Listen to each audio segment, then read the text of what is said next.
would also like take scales like that. Sorry. The standard stuff, you know, just to get like all these exercise stuff.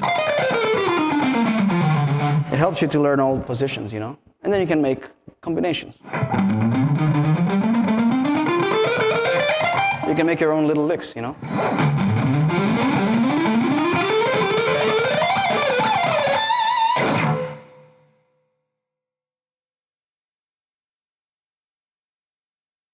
Vibrato is one of the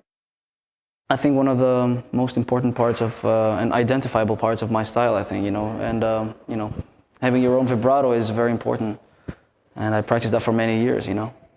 So what I basically did was I would practice like with on each string and each finger and try to do vibrato, you know, like.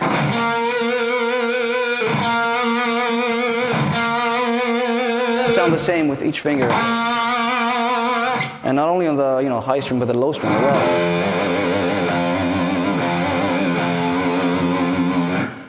That kind of thing, you know. And of course, you know, not only controlling the string like that, but also being able to bend and do vibrato, you know. That was actually pretty difficult, you know.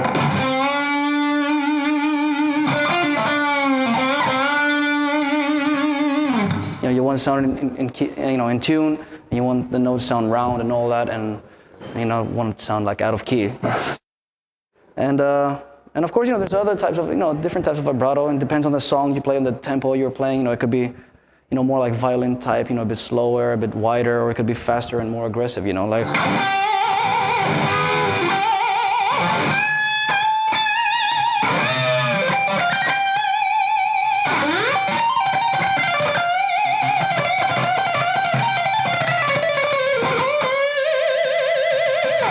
Yeah, that kind of thing.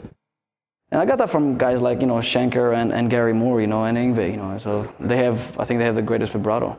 And of course, you know, Zach is a guy that has a very identifiable vibrato. It's very wild and very, you know, very wide as well. So.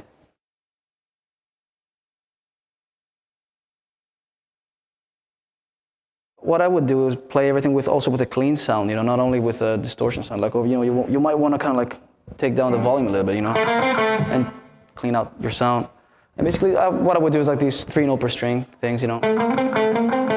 Buy a metronome, very important, you know. Put the metronome at a very slow speed and, you know, raise it gradually, you know. So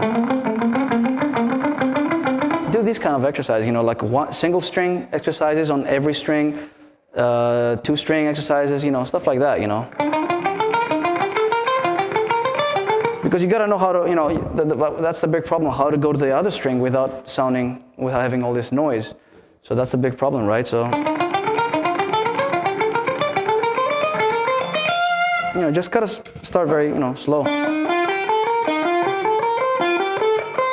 Or you could just do that. And remember, you always have to start with the downstroke, very important, you know, so you keep count of.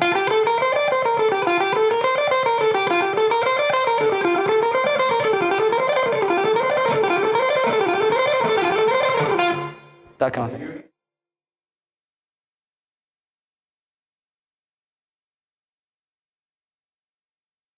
Well, that's the thing, you know, it's like when I walked in, the situation was already written, mainly. Okay. All the album was written, so what it basically needed was a real guitar player to lay down the riffs and the solos, because Kevin Churko, you know, the producer, he had made the songs with Ozzy, and, you know, while he did play the guitars originally, he's not a guitar player, so there were some parts that were not really, you know, like something that a real guitar player would do. So basically what I did, you know, I went in there and basically told him, you know, maybe, you know, he said, how would you do it? So I said, I would play it like this and that. So, you know, there wasn't any writing involved, but more like, you know, kind of like changing stuff around to adjust it to how I would do it, you know.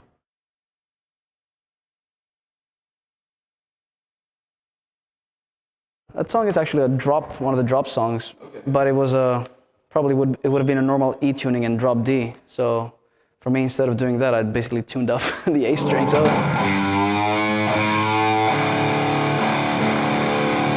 the riff is like.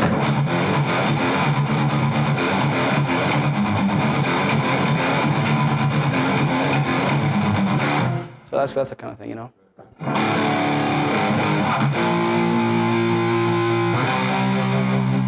Yeah, that's the main riff basically.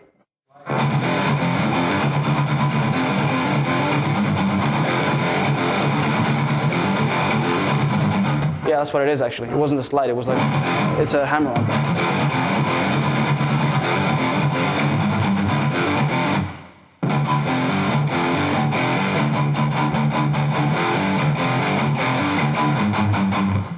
Well, the intro lead is like...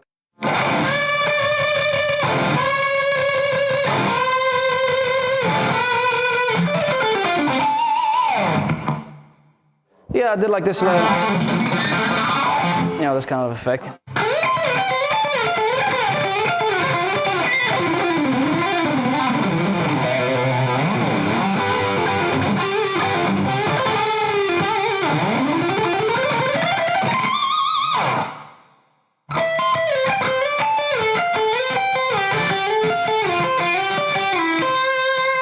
And then what is this, like probably like a Dorian mode or something?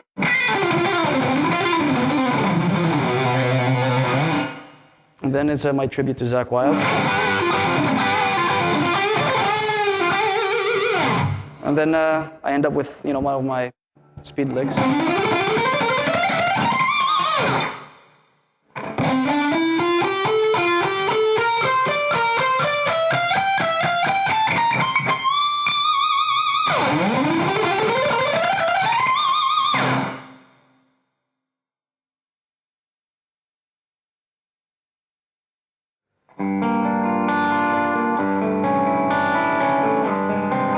Kind of like trying to get into the vibe of, you know, Randy meets Jake or something, you know.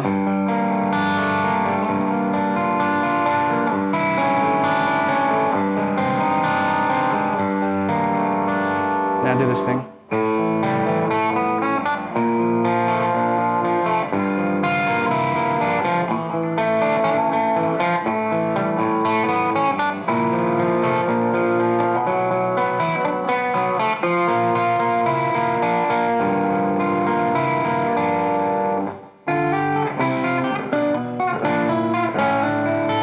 So that's a little bit of this classical influence we're talking about there. Maybe a little bit of the Randy stuff that, you know, he was doing.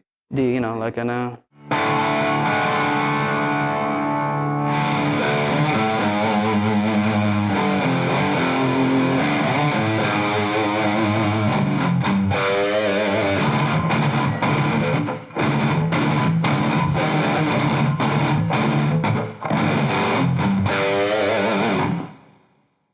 That's a good riff, Digging Me Down.